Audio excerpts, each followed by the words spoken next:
Hello, everyone. This is Gary O'Toole from timelineastrology.com. So this is a mid-year update. I'm going to go through the major transits for the rest of 2023. I'm recording this at the beginning of July. I just want to remind you that I do use the sidereal zodiac. So if you are more familiar with your tropical calculations, then you have to subtract 24 degrees to arrive at the sidereal that I am using here. So let's get into some of the transits. But first of all, I think it's important to look at the eclipses, the ones that have occurred and the ones that are about to occur later on in October, because they are getting activated in a big way. Right now, the eclipse that occurred in April, a total solar eclipse on the 20th of April, was at 5 degrees of sidereal Aries. That's being activated right now in a strong way and will be for the next few weeks, especially because the North Node, Rahu, is transiting here. So this is really important to look at this conjunction in a way. What is an eclipse? It's like a sensitized degree in the zodiac that when a planet moves over or one of the nodes move over, then it gets activated. It doesn't always get activated on the day of the eclipse itself, although it can. And that could be before or after the eclipse, especially for a solar eclipse that has a huge impact for many months, even years. So this 5 degree of Aries mark is where the North Node, called Rahu in Indian astrology, is about to conjoin. So we are seeing an intensification, in other words, of this eclipse in Aries, the sign of Mars, the planet of war. So there's a lot of unrest, there's a lot of escalation in the war, and Rahu tends to do that. It tends to exaggerate, it tends to increase. So I'll talk more about this as well, but this is really a powerful activation right now. The next eclipses, though, occur in October, and these are important. So well, I guess all eclipses are important, but I think this one and the following one in April 2024 is going to be really interesting in terms of especially the US and what I've already predicted in terms of the stock market. And I'll talk about that more now as well. But here we have an annular solar eclipse at 26 degrees of sidereal Virgo on October 14th. And this is where, at this degree, pretty much within the degree of this eclipse degree, we have Venus and the South Node itself, Ketu, meeting exactly in November, by the end of November, 28th of November.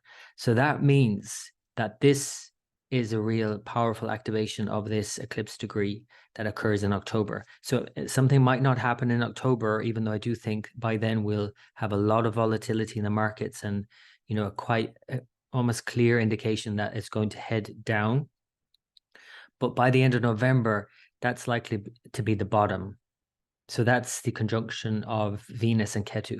This is the annular solar on October 14th at 26 degrees of Virgo. You can see it here cutting through US and snaking its way down through South America. So that obviously these are regions that are going to be impacted by this, but it's so interesting that the US being like almost cut in half by this eclipse, and likewise for the April 2024 eclipse, cutting the country in half. So, eclipses do this kind of snaking around anyway. That's not then unusual to see that the symbolism of Rahu, Ketu, the lunar nodes, tie in with the serpents in a major way. So what does that mean? I think that it means that, well, we already see, in South America, in Brazil and places like that, the economy really struggling. I think we're going to see that in the US more so by the end of the year, by November, as I said, and that's going to have an impact on the world. If we add in, Venus, which I'll talk about now as well, Venus is going to do this back and forth, this retrograde, and that's also going to add to all of this before it ever meets with the South Node in November. So we're going to see a lot of volatility and ups and downs, and then this kind of major down. So Rahu Ketu then, though, move into Pisces, Virgo. Rahu into Pisces, Ketu into Virgo on the 30th of October, if you calculate the mean nodes. Some people use the true nodes, but either way, it's only a degree or a degree and a half at most of difference. They continue to transit these signs until May 18th, 2025, but it's really as they move in November of 2023 and as Ketu especially conjoins with Venus and Virgo that we're going to see a major sort of fallout from all this sort of volatility in the markets and in the economy all year, I would say. But it does mean, though, that it's kind of more positive in one way because at least taking Rahu out of Aries into Pisces, yes, it might create a lot of confusion. I think there's going to be a lot of confusion in the world in the next few years, including Rahu, Neptune, and then also Saturn all meeting together in the next couple of years in Pisces. You know, that means that we're going to see a lot of confusion and things fall apart. And as things fall apart, there's though a great potential and a possibility for something else and something more hopeful. You know, Pisces is more hopeful. So at least Rahu coming out of Aries, a sign of war, is at least taking the foot off the gas there. That's the potential, at least. So let me talk about the retrogrades. These are important in terms of understanding these degrees, again, sidereal degrees and the themes involved. Let's start with Pluto. It has already started to retrograde from May 1st and it will continue to October 11th, going back from 6 to 3 degrees of sidereal Capricorn. So, you know, if you're again following the tropical zodiac, you know, you're looking at that movement in and out of Aquarius. It's moving back to Capricorn tropically and then moving back into Aquarius, and it's doing it a couple of times over a couple of years. This back and forth is showing those kinds of themes. But essentially, when you look at the sidereal zodiac, you're looking at the actual constellation of Capricorn, and we're actually seeing the only the beginning of the breakdown of our current system. And it's going to take a lot longer for that to really completely dismantle. So Pluto moved into Capricorn, sidereal Capricorn, in the beginning of 2020. So that is the more sort of obvious breakdown and literally shutdown of the system. So we're going to see that it's just beginning. We're going to see that for another 20 years. But as that happens, of course, as systems break down and old systems like banking systems, especially, because that's what Capricorn's all about. Any kind of system, though, really, and whatever Capricorn is for you personally, whatever system you have in your life that makes you feel secure, it's dismantling right now. And we all feel uncertain. And that's really the biggest theme that's going on in the background. That's like the background hum. But as that's breaking down, new systems are coming on stream. So we have to embrace them, I feel. We have to really embrace them and not have so much fear around them. Yes, of course, we fear change. That's human nature. But, you know, there are many positives with all of the new tech, with all of the new systems, you know, banking systems or otherwise, new economies, you know, new digital currencies, which I'll talk about. You know, we need to embrace them, in other words, because the old system is crashing and we can't rely on it anymore. So that's Pluto. The thing about Pluto retrograde and any planet retrograde is that it's asking us to look within and make the internal adjustments to the external events that have already unfolded. Like the forward momentum of a planet makes more obvious changes in the world around us, perhaps. But then as it retrogrades, it still makes changes. It reassesses and it makes changes outwardly, but it's also about this internal adjustment that we have to make. So making our internal adjustments to the changes that have already occurred. And, you know, it's not an obvious process. And that's what makes us all kind of a bit sort of uncertain and all of that. But we still have to make the changes. So Neptune is the other. It's just begun to retrograde. I'm just recording this at the beginning of July. So it's just stationed retrograde on June 30th, and it will continue to December 6th, going back from 3 degrees to 0 degree mark of sidereal Pisces. It's also in tropical Pisces, therefore. And so Pisces and Neptune go hand in hand in many ways. But on the other hand, it can also create a lot of confusion. It tends to blur things. It idealizes things as well. We tend to idealize where Neptune is transiting, but without idealizing, without having a dream, we don't look beyond what is. And so we do have to dream big. But when Neptune now retrogrades, moves backwards from our perspective, we have to edit. And we have to think about, okay, maybe this dream isn't going to pan out. Maybe I need to be a bit more loose around that. Maybe I need to rethink that. And as Saturn also then meets Neptune in a couple of years, by 2025, 26, we're then obviously going to have to make real some dreams and then chuck the other ones that are just not possible. And so this kind of reality, sort of idealism and realism sort of balance, which is absolutely what Neptune and Pisces, and especially Neptune, Saturn in Pisces, will be all about. We're going to see on the world stage major shakeups because of that. For example, Russia, the story of Russia and the collapse of the Soviet Union last time they came together in 1989, 1990, Saturn, Neptune conjoined. We also saw the fall of the Berlin Wall. So you can quite clearly see that Saturn, which is the boundary, which is the border, can be dismantled because Neptune tends to blur things. But as they conjoin in Pisces by 2025, 26, that's even more blurry. And that's why the potential for a lot of confusion in the next couple of years as systems, as regimes collapse, whether it's Russia or China, wherever, it's more likely Russia and China because Xi Jinping the leader of China, has an exact conjunction of Saturn and Neptune in Virgo, opposite. So this is whole kind of dissolution of the current regime. But in the case of Russia, the actual Russian history has a lot of connections with the Saturn-Neptune conjunction and the opposition and squares and all of those configurations as major turning points in the history of Russia. And this is going to be another one coming up. So is it the collapse of the Russian regime? Possibly.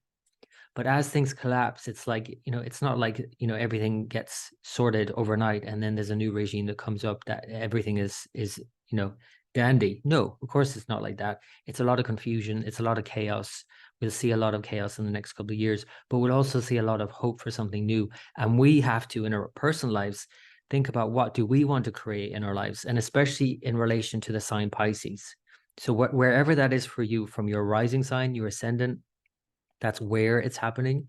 If you look from your moon sign, your moon is going to show what you would like to happen. But whether you can make it happen or not depends on your rising sign or ascendant. That's what's actually happening. That could be what we could say is more objectively happening in your life in Pisces. So there's this need to engage with this now, I would say, before Saturn even steps into Pisces, and to really think about what dreams are possible. That's what I would say. And now that Neptune is retrograde, it's about maybe reviewing those ideals, those dreams. So that's Neptune.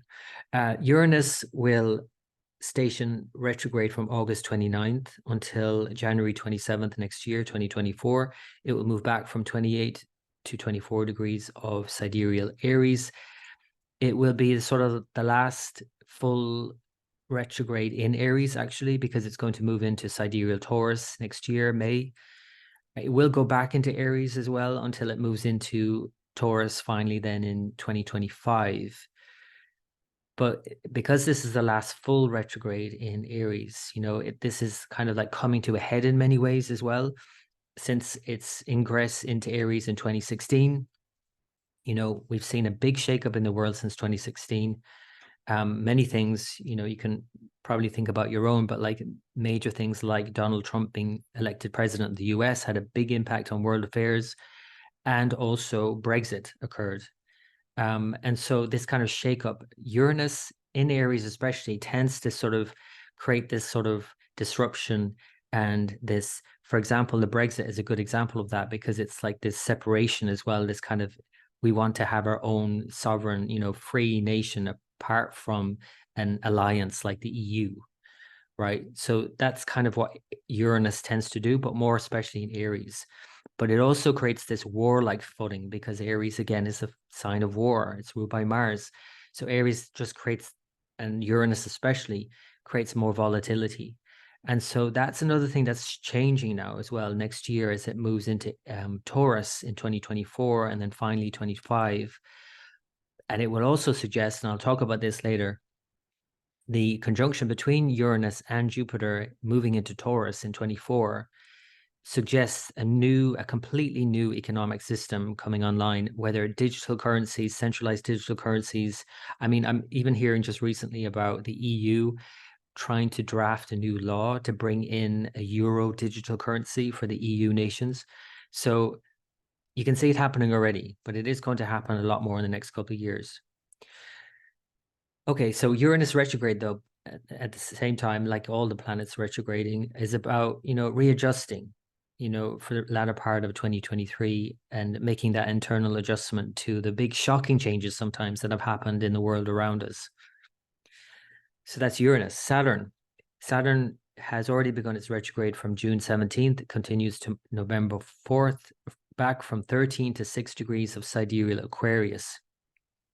Now, I'm going to talk more about this in the next slide.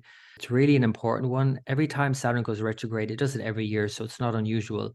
It's really important to look at the area of our life in order for us to make the changes, because the tendency for us to put off making the changes with Saturn is really high, and then it can create problems for ourselves. So once we, though, get on board and make those changes that we know we have to make, those are the things that we should do. And a lot of people have a problem with this and have a kind of knee-jerk reaction to, I don't want to be told what I should and shouldn't do. And this is the problem with Saturn. This is why we demonize Saturn and we make so much of a problem out of it. Because if we don't do the things that we know we should, and we do things that we know we shouldn't, we all know this deep down. We know we create ourselves problems. Saturn is just reminding us of that. It'll bring the problem then if you don't do those things or keep doing the things you shouldn't. So it's about reassessing and redoing things while it's retrograde, and especially in relation to the sign Aquarius. So wherever that is for you, from your rising or ascendant, this is showing where you have to make some major changes right now in the next few months. So from June to November, really think about engaging with that and redoing all of that. And Saturn retrograde, like all the planets, is also an internal adjustment, like I said. But with Saturn being so much more about our day-to-day life and how they work, how our lives work, it's more obvious a case, and it's a visible planet now. We're talking about a visible planet, unlike Uranus, Neptune, and Pluto, which we don't see. This is likely more clear to you that, okay, I need to make these changes now, and I can't put it off any longer. Jupiter is retrograde it's a bit later this year, from September 4th until the last day of the year, December 31st, going back from 21 to 11 degrees sidereal Aries. So this is really interesting because this is actually the exact degrees which Mercury retrograded, from 21 degrees to 11 degrees of Aries in April, May. So this suggests, therefore, that the latter part of this year, with Jupiter doing so, where Mercury did so previous, whatever happened in April, May, around that time, and well, I'll tell you what happened. One of the major things that's happened is the American debt ceiling being raised. There's going to be a lot of reassessment of that and the knock-on effect of that later on this year, because Mercury is like taking a decision. Mercury in Aries retrograde also is maybe making a decision and maybe not being too clear about it. Jupiter in Aries is about redrafting laws and policies to kind of fit with that. And I do think it's a bigger theme for the remainder of 2023 because of what's going to happen in the economy. Otherwise, I do think that things will have to be readjusted in a major way. In the US and elsewhere, I would say, but especially in the US because of the decision about the debt ceiling, because this is occurring in Aries, and that's the 6th whole sign of the American chart. If you use Scorpio rising, sidereal Scorpio, this is the 6th sign, whole sign, Aries. And so what does Jupiter do when it's in a sign? Jupiter increases things. And that's literally what's happening. They're increasing the debt ceiling. But Jupiter is, like I said, going to retrograde now. So there might be a review, a reassessment of that because of what's going to happen, because of that decision. And they might be drawing other conclusions from that and maybe, I don't know, stepping back something or doing something around that. There might have to be some sort of adjustment there. But again, personally, we are going to have to make our own adjustments and thinking about the things that we find meaningful and purposeful in our lives. Aries is about being proactive, taking actions that we learn from, especially with Jupiter present. So sometimes we have to do things, we have to make mistakes and we learn from them. And I think this is a time to learn from those mistakes we've made. So that's Jupiter retrograde from September to December. Now, the big one. So Venus is about to station retrograde on July 23rd and continues to September 4th. It will do so from 4 degrees of Leo, going back to 18 degrees of sidereal Cancer. So this is tricky because every time Venus goes through the juncture, it's called the Gandant in Indian astrology, the ending of a knot, the unraveling of something, a void in essence. When you have an ending of the water signs and the beginning of the fire signs, there are no overlapping lunar mansions. So it kind of everything ends and something new begins. But because Venus is doing this 3 times in July, in August, in October, finally when it finishes this whole transit in Cancer and moves into Leo one last time in October, that means in these 3 months, July, August, October, it will be over this juncture between Leo and Cancer, this Gandant, this void. And that tends to create a big wobble in the markets. So we're likely to see a lot of volatility in the markets over the next few months, the rest of the summer into the autumn. And that's what's going to lead to when then Venus meets with Ketu, the South Node, the significator of losses, in its sign of debilitation Virgo in November. By the end of November, we're likely to see the kind of everything bottoming out.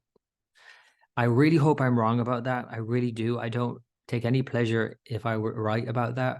But the astrology is just quite clear about that. I looked back to all of the patterns since 1900.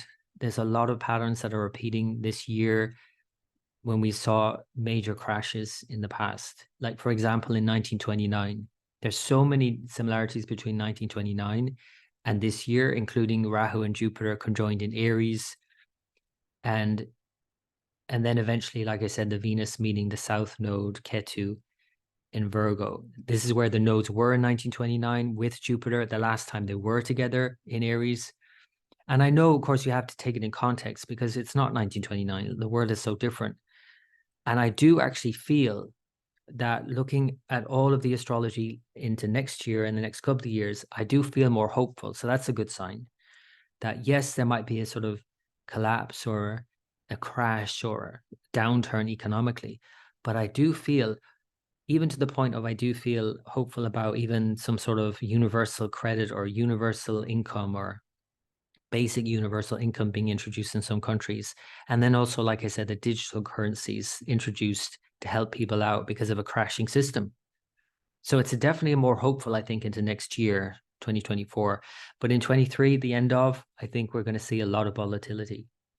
So as Venus goes retrograde, of course, all of the other things, personal things, as well as, the diplomatic issues worldwide, that's going to be a whole thing. Let's remind ourselves that the last time Venus went retrograde was right before Ukraine was invaded by Russia. The fact that it's going to go retrograde again, does that suggest that maybe there's a whole review and reassessment there? Possibly. But personally, we all have to think about our relationships, of course, and our own personal finances. This is something important for the next few months. So that's Venus retrograde. And of course, usually astrologers tell us, don't make any major purchases, don't make any major decisions about your relationship. Maybe don't marry. You maybe possibly could remarry. That's one thing, because Mercury's retrograde, you could remarry. You could be thinking about past loves, or with your current love, you could, remarry or take your vows again just to kind of solidify that bond between the two of you. That's one thing. But I wouldn't necessarily marry a new partner. Certainly plan it, but maybe not actually get married. And certainly not buying any major purchases, because it might work out for you, but it might not, because the thing about Venus is about value. And when it's retrograde, we might not be very clear about value. So the seller might not be clear about it either. So you can get something on the cheap, but you just might not be clear about it and pay too much for something, or it's devalued then afterwards. So no major purchases or getting married, and just thinking about relationships and what is valuable to you also. In August, especially because Venus is combust, it won't be visible. As it goes through this transition, when we don't see it, we can't see the value of something. And so you might not also appreciate something or someone. And it's important to really, again, as it's retrograde, look within to find the pure essence of the thing, instead of looking for external validation or appreciation, that you find that self-love as well. And when you find that, then it's more easy to appreciate and love others, I would say. And because it's Leo and Cancer, it's a very heart-based as well. Anyway, these signs, they both represent the heart in one way or another. And so our attachments, our love, our expression of love, all of these things will be important in terms of the Venus retrograde. Thinking about our attachment style and all of that. So that's Venus. Mercury then, and it's the most regular in retrograde. So this is not unusual, but like I said, that retrograde in Aries earlier in the year, April, from 21 back to 11 degrees of Aries, has already instigated something. And again, it could be like a mistake that has to be sort of redone as Jupiter does that retrograde. The next retrograde of Mercury will be from August 23rd to September 15th, and it will do it in Leo, where Venus begins its retrograde. So obviously we're going to be focusing a lot on Leo themes of leadership in the world, how people are leading, and that means a lot of reassessment and review and a lot of setbacks, I imagine, as well. And and let's face it, most of the time when leaders are questioned is because the economy is a problem. People just want to be able to work and earn money and, do all of that. And when things are challenged in any way economically, leaders are the first ones, like their heads are on the block first. So that's something we might see in later on this year. But the last retrograde of Mercury is probably the more challenging one, I would say, from December 13th until January 2nd in the new year, 2024. It moves backwards from 14 degrees of sidereal Sagittarius into Scorpio again, back to 28 degrees of Scorpio. Now, again, this is a juncture between a water and a fire sign, Scorpio and Sagittarius, this gandant, this void, this wobble. We're going to see a major wobble here. This is probably not the best time to be traveling. Mercury is all about travel and trade. We're going to see a major wobble here, I would say, during this Mercury retrograde, December, January. I think it's going to be chaotic.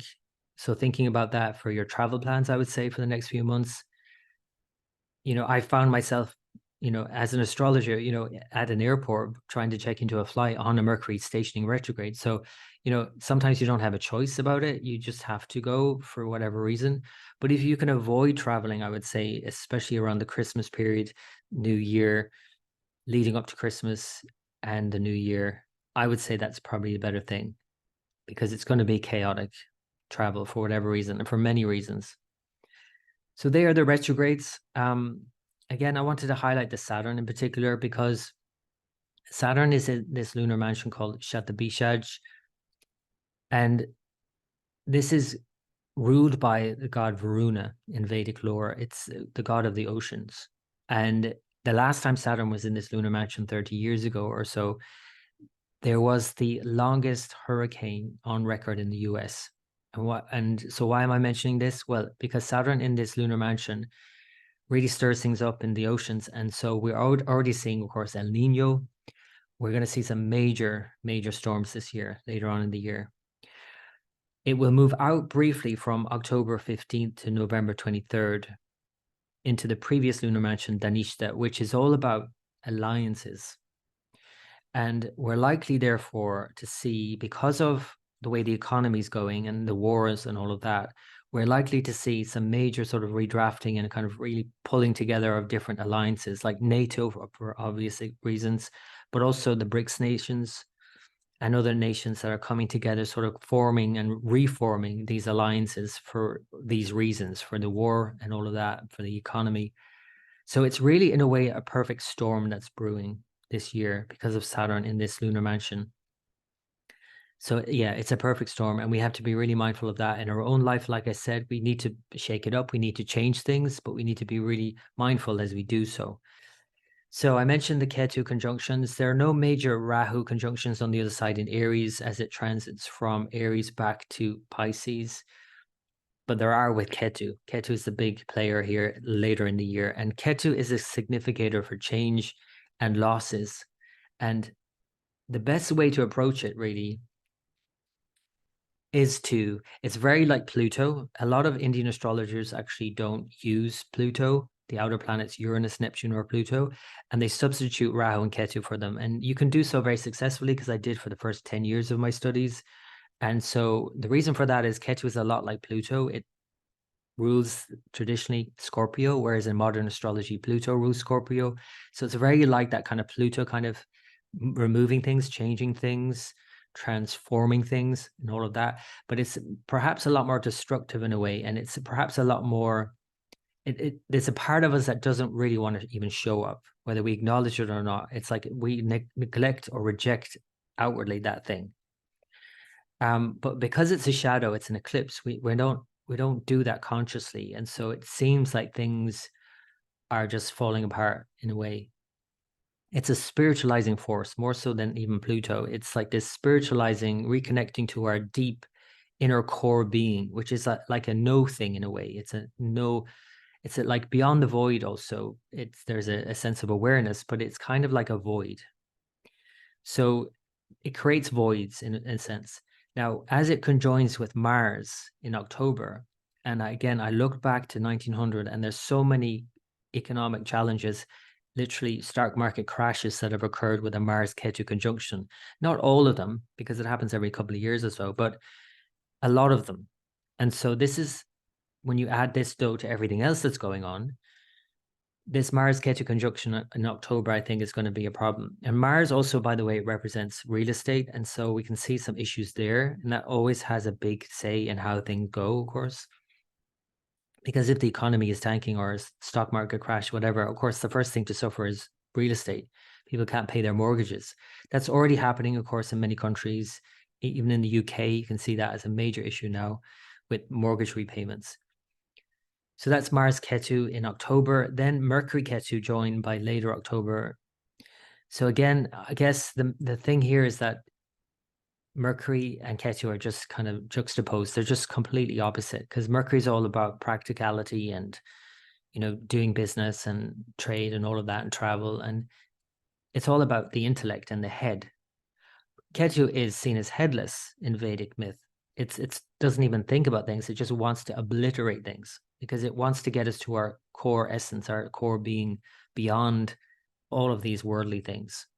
So it's just very sort of ungrounding in a sense, this whole month of October into the month of November. But then the big one is when Venus meets with Ketu by November 28th. And this is where, if we haven't already simplified our lives, this is where we will really need to. And I would say the best way to approach this, as the economy tanks or whatever, as there's just the basic things or the luxury things, perhaps we would say, are not available, or you might just think that they're not available because of the challenges economically. What I would say more than anything is to enjoy the simple pleasures of life and simplify your life. That's essentially what Ketu is asking all of us to do by the end of this year anyway. But I would say, just again, enjoy the simple pleasures. Don't complicate things too much. Don't spend too much and all of that. Maybe, I don't know if that's good advice either, because of course that's what creates downturns. Everyone panics, and that's why there's a run on banks, and that's why there's a crash and all of these things. But whatever you do, I guess, don't complicate things any further. That's probably the best advice. Try and simplify your life and appreciate the simple pleasures of life. So these are my predictions that I gave on the 1st of January this year. And I'm going to go through them, and I'm going to assess, well, how have I done so far, and how might these pan out in the future for the rest of the year and in the next few years. And I haven't adjusted this slide in any way from January 1st. So I want to be honest about it. I do this every year. I'll show this slide also next year when I give my predictions for 2024, and see, well, where did I go wrong? And possibly then how do it teaches me a great deal when I get things wrong. I actually like it when I get things wrong, because then it teaches me more than if I get it right, because then I don't really think about it. But I thought a lot about these things before I've said any of them. And I'm not going to go through all the astrology of why I predicted these certain things, but I'll just go through the predictions and see. So a lot of changes in the year. Well, yeah, you could say that every year there's a lot of changes. I just thought there would be a lot more changes this year. I don't know if I'm right or wrong about that. But I do think I'm right about this one, that things are progressing more than in recent years for obvious reasons. There are no more lockdowns, 2023, but they're progressing in so many ways. Technologically, I mean, AI is just going skyrocketing. It's just crazy. Advancements in healthcare, in cures, in all sorts. I mean, I was reading recently that there's a pill that's going through a testing phase that it might be available in a few years that literally is an anti-aging pill. You know, I don't want to go through all the astrology because that will take too long, but one example is of the current Rahu Jupiter conjunction in Aries and their first lunar mansion there, Ashwini, which is all about youthfulness. So, you know, cures, treatments, testing for cancer, different diseases, you know, just so many leaps and bounds forward that if you were to just look at the main headlines of most news media and think about war and the economic woes, you're going to miss all of these really great things that are happening in the world. So that's what I want to say, first of all. There are so many great things that are happening and that are going to happen coming out of all of this. But yes, an extreme year economically, that's obvious. I've been looking at that for some years. Supply chain issues, I'm not so much sure about this one, if I got this one right. I do think, you know, there are issues, of course, but I don't think it's not as much in the media anyway. But of course, you know, in the UK, there's a cost of living crisis, all of that, maybe, I don't know. Hyperinflation for the first quarter. I guess I really made a mistake here because I didn't mean to say the first quarter. When I was making this prediction, it was to do with the Rahu Jupiter conjunction in Aries, and they are still together and they will be together till October. And they came together exactly in June. So I really should have said the first half of the year, but I said the first quarter. So that's kind of more of a mistake on my part. So, I mean, that's obvious. Hyperinflation. This is why I'm predicting the crash later on in October, November. It's because of all of this hyperinflation and this just kind of everything. You know, the markets, are still going up, but it's like a balloon that's about to burst in a big way. So anyway, potential stock market crash. I mentioned markets behaving erratically. I think it's going to become more erratic over the coming months. So that is yet to pan out, I think, as well as the crash. I really hope I'm wrong about this. I really do. But we'll see. Major issues around healthcare, travel, and real estate. Real estate, yeah. I mean, again, we're seeing that in the UK at least, and in the US. I'm not too familiar with other areas, but I mean, the world is going through turmoil, and so many countries are collapsing. I mean, you even have cases like where in like states like South Africa, like it's on the verge of becoming a failed state. You know, so many challenges. Brazil. I mean, there's such a long list, really. But this thing about healthcare is a lot to do with Saturn in this Shatabishaj I mentioned, because it actually means the 100 healers. And so it's a lot to do with healing. And the last time Saturn was here, there was a lot of healthcare reforms. I think there could still be something like that before the year's out. We shall see. Housing market crash, that's again the Ketu and Mars. Now, this is more hopeful because this new monetary system crashing the old one, a new centralized digital currency is what they're talking about. This just seems to be what is going to happen. It seems to be reflected in the astrology, and more so into next year as Jupiter conjoins with Uranus. And they both move into sidereal Taurus.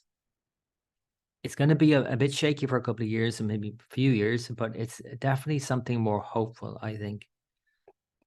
Even to the point of this kind of hope of something like a universal basic income in some countries, at least.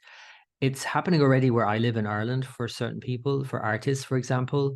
It's also happening in Spain, or at least they're proposing legislation where they're even talking about having an inheritance for anyone over 18, giving anyone over 18, I think 20,000 euro, I think they were mentioning, to be able to set themselves up in life, to go through education or to set up a business or something. It's just being suggested at the moment.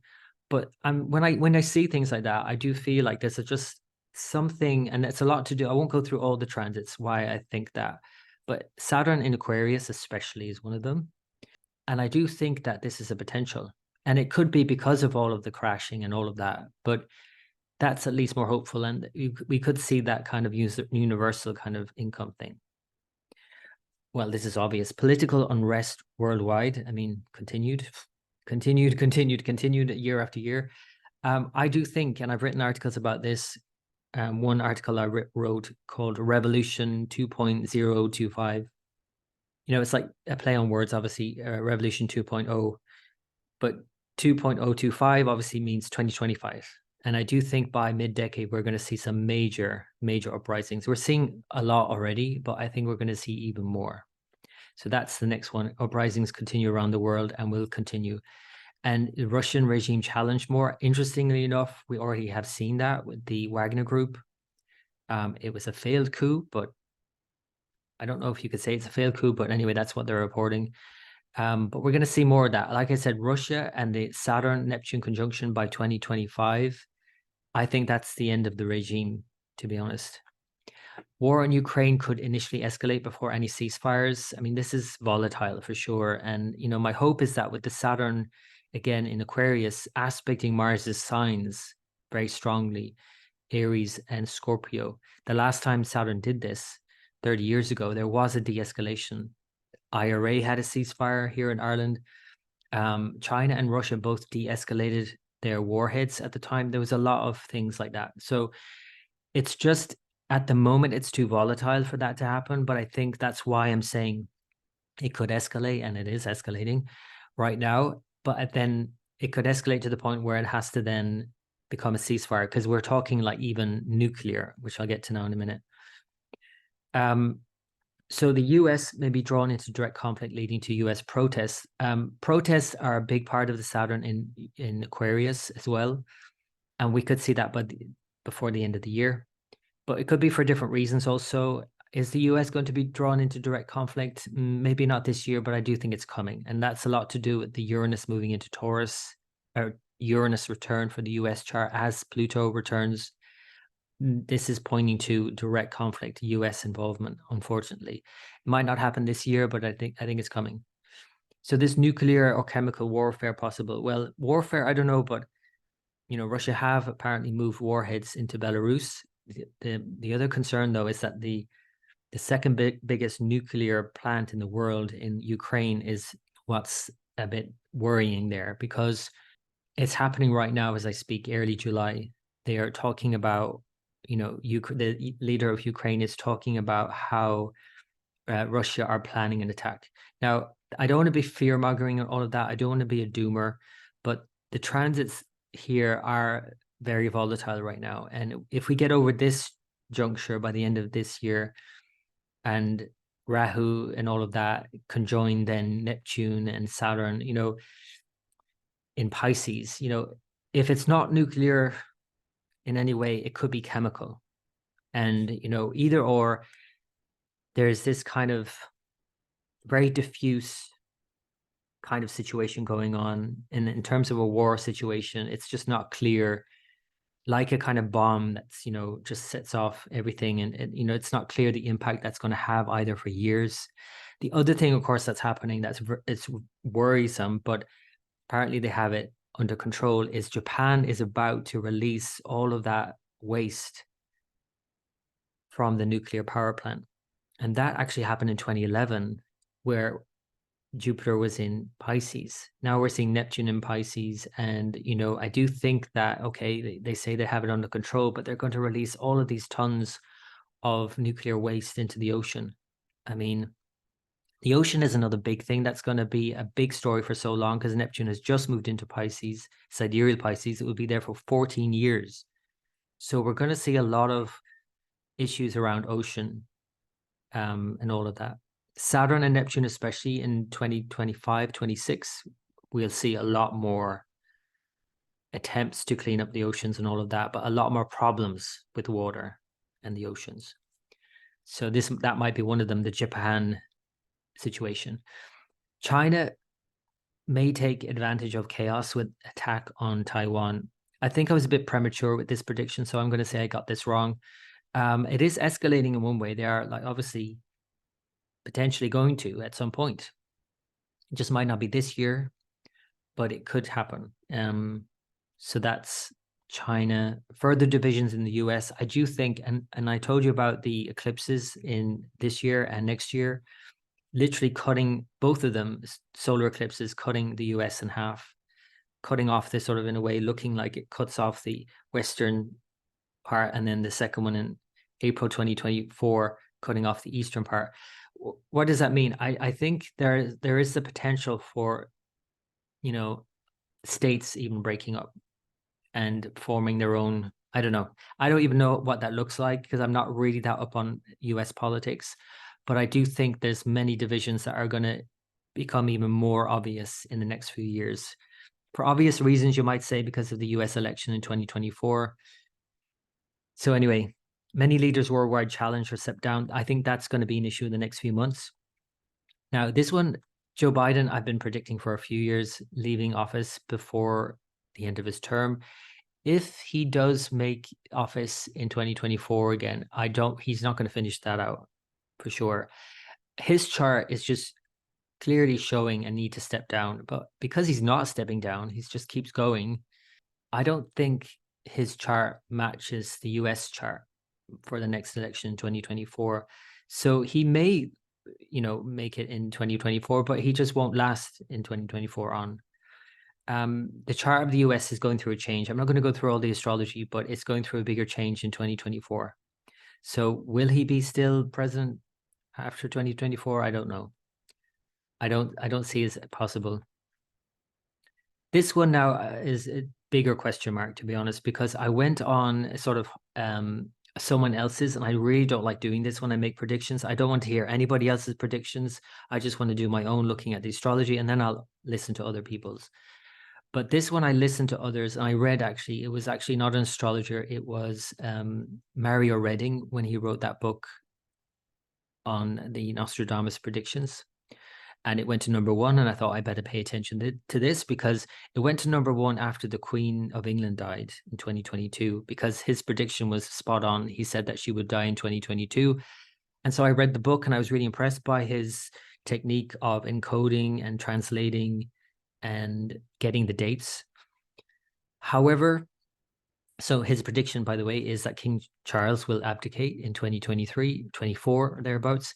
So I looked at his astrology then, King Charles, and I thought, oh yeah, this is actually real potential. But the thing is, and this is one of the things, and this is how I learn a lot from mistakes, when you have a bias going into a chart reading, and you whatever bias that is, in this case, I thought, oh, he's going to abdicate. I'm looking for that kind of signature in the chart, and I'm going to find it some way. And so that's why it's important not to have these kind of preconceived ideas before looking at a chart, to have a complete open mind. And I didn't have an open mind for this one, to be honest. Now, it could still happen next year. Mario Redding could be spot on. But the thing about Nostradamus predictions, though, is that I would love to do a whole video on that, actually, and compare his predictions in that book with the astrology, because some of the things are like spot on, I think, but then some aren't.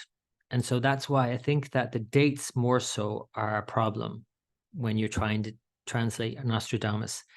So he might just have had a lucky call with the Queen's prediction, and maybe not so with the King Charles. Now, it could happen, but maybe just not next year. So that is King Charles. Shocking turn of events in the summer, especially in relation to war. I think this is more so happening. I think it's literally happening as we speak. The Wagner Group is one thing in Russia, but I do think that, and wars elsewhere, by the way. It's not just Russia, is it? Not just in Ukraine. We see what's happening in Sudan. I think this summer is volatile for sure. Water issues is going to be a major problem. That's going to continue for many years, but especially this year, because Saturn, again in Shadabishaj, again ruled by the god of the oceans, Varuna. Major issues with water, major storms this year, record-breaking storms, maybe even major floods, contamination. All of this is happening already, obviously, but I think it's going to be more of that. Now, this one I'm not sure I got right either. More viral outbreaks. I mean, yeah, you could say that happens every year, and that is always happening. Like the monkeypox thing and all of that. It's always happening. I don't think that anyone can make that prediction, really. I was basing it on the nodes and their transit through particular lunar mansions. But yeah, maybe got this one wrong. I'm going to hold my hand up and say this one is wrong, or part of it is wrong. Because yes, we've had new outbreaks of, monkeypox, like I said, but a return of one or a new one, yeah, maybe I got it slightly right. I don't know. Massive technological advancements, AI. I mean, okay, I did get this right, but again, that wasn't a hard call. And that's again a lot to do with Saturn in Aquarius, just looking at that. Lots of technological advancements. It's that and its aspect to Aries and Rahu and Jupiter contained in Aries. We're just seeing some major advancements right now. Head spinning stuff. You can do it, AI. Metaverse attempts a firmer footing. Yeah, Apple actually did release. I got this right. Apple did release the headset, but I think it was a bit of a flop. And maybe I got it right in that case as well, because it shows its limitations. I said here again, Saturn. You see, Saturn in Aquarius can bring the new technologies, but it's also limited. And there's definitely limits with technology. So I think I got that right. Advancements in treatments for disease, definitely got that right, including mental diseases. I'm not sure I'm hearing so much about that. I thought there'd be more of a kind of push for psychedelics. I've seen somewhat of that, but not a whole lot, which I mentioned here. Regulation on drugs. New regulations in healthcare systems. I'm not really seeing that, but maybe I'm not seeing it and it's there. I don't know. Maybe if you have any awareness of that, maybe post below if you have any comments. This is definitely correct. New social media platform. We're just literally seeing the release of a new platform on Meta. I think it's called Threads. So it's trying to compete with Twitter. New laws and regulations on social media. Like even the fact that Elon Musk has just limited the amount of tweets you can read. That's again Saturn in Aquarius. Simple as very simple predictions to make really with just one planet in one sign. You probably shouldn't do that with just one planet in one sign. You have to look at the whole, all of them, right? But yeah, major societal reforms worldwide. Problems highlighted in communities, local and global. That's again, I mean, I'm not sure, obviously that's happening, but I'm not sure about, is that a really good prediction? Anyone could have said that. New grassroots movements, humanitarian movements. I'm not seeing this so much as I thought I would, and I thought I would see it more. And maybe it is happening. I'm just not seeing it. I'm not aware of it in my community, maybe, or it's happening. I guess it is. It's just not being reported on. I don't know. Again, maybe if you're part of one or you know of one, please comment. I'd love to hear about it. So the bigger picture. Now, this slide I have altered, the first line. I'm adding this here, Jupiter and Uranus in Taurus from May 2024, because I do think that there is some hope here. There's a lot of hope, actually. And for a new monetary system and all of that, new digital currencies. So whatever happens this year in 23, let's look forward to that for sure. And then also I mentioned the rest of the slide is the same.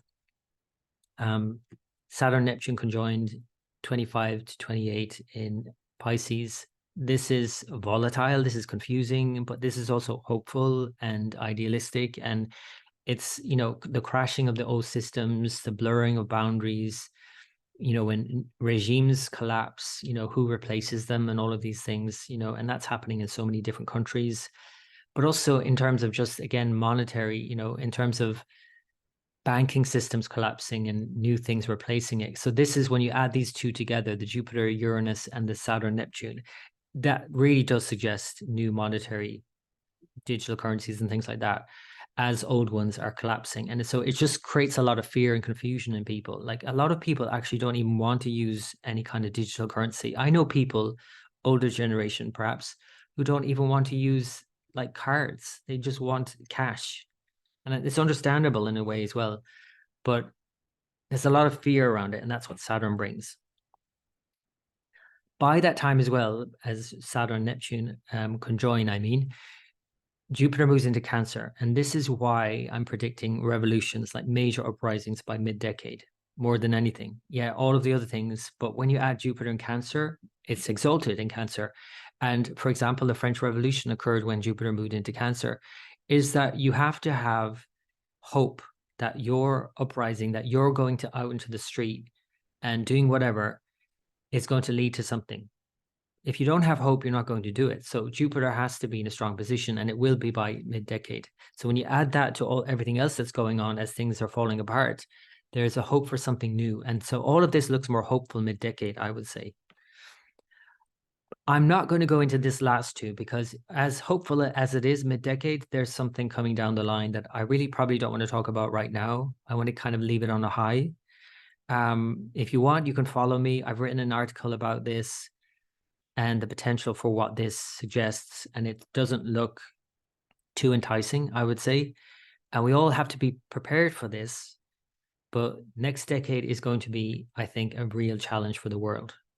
I'm going to leave it there for now, though. If you want, though, you can, I know I whizzed through a lot of that. So if you want to just go to my website and the magazine here, the magazine here, I'll just show you, is on this page, obviously, magazine. And you can see it here. You can read it for free. You can download the PDF or you can read it on the screen. And it has all of these transits I've been referring to and predictions and all of that. And so you can have a look there. Lastly, I want to just mention that I do have a book that's just out, and this is Indian astrology. It's Rahu Dasha. Rahu is the north node of the moon I've been mentioning in Aries, but there is this technique in Indian astrology to divide up a person's life into chapters, or dashas, they're called, and they're like cycles. And essentially, it's about Rahu Dasha, 18 years of the major Rahu Dasha. But even if you don't experience the major phase of Rahu, even if it's only on a minor phase, like for a few years, I think it's a helpful book to understand what it is. But certainly for those who are going through the 18 years or about to or midway through, I think it's a real helpful guide. I call it a guide to thrive. And it's really essentially my own personal experiences. And as an astrologer going in with my eyes wide open, what this was about and how to navigate it in a way that's more helpful to thrive. And also, so obviously then a lot of remedies, a lot of practical advice, a lot of understanding just the basics of astrology, like Rahu in each sign and house, conjunct each planet, each phase of the dasha, because there are phases within phases, like chapters within a book. And so it's a very helpful guide, I think. And so you can order it now. You can get an ebook or a paperback, all the usual places you order books. So that's Rahu Dasha. Just to leave it, I want to remind you that you can become a patron for just $5. So if you'd like to become a patron, you can get daily reports. I write daily for patrons. You can get a timeline report. This is the dashas I've been referring to. And you get your whole life mapped out with these dashas. So I can give you a timeline report when you sign up. And then monthly forecasts, I write a report for patrons, as well as the Scorpio Video Club, where I share more of the secrets of Indian astrology, more of the predictive techniques, and I do case studies and I show you how I read charts. And as well as astrophilosophy discussion. So I love this part of it and really getting engaged with this more and more and asking more philosophical questions that astrology continually brings up. So all of that you can find on patreon.com and then /timeline astrology, or you just go to timelineastrology.com. So thanks so much for listening to this all the way through to the end. I hope you got something out of that. I hope you have more of a sense now of how to navigate the rest of 2023, how you can make it work for you. And looking further afield, like I said, whatever happens later this year, I see a more hopeful situation coming out in the next few years. So that is something to think about and to leave it on a positive note. Okay, thanks again for watching, and until next time.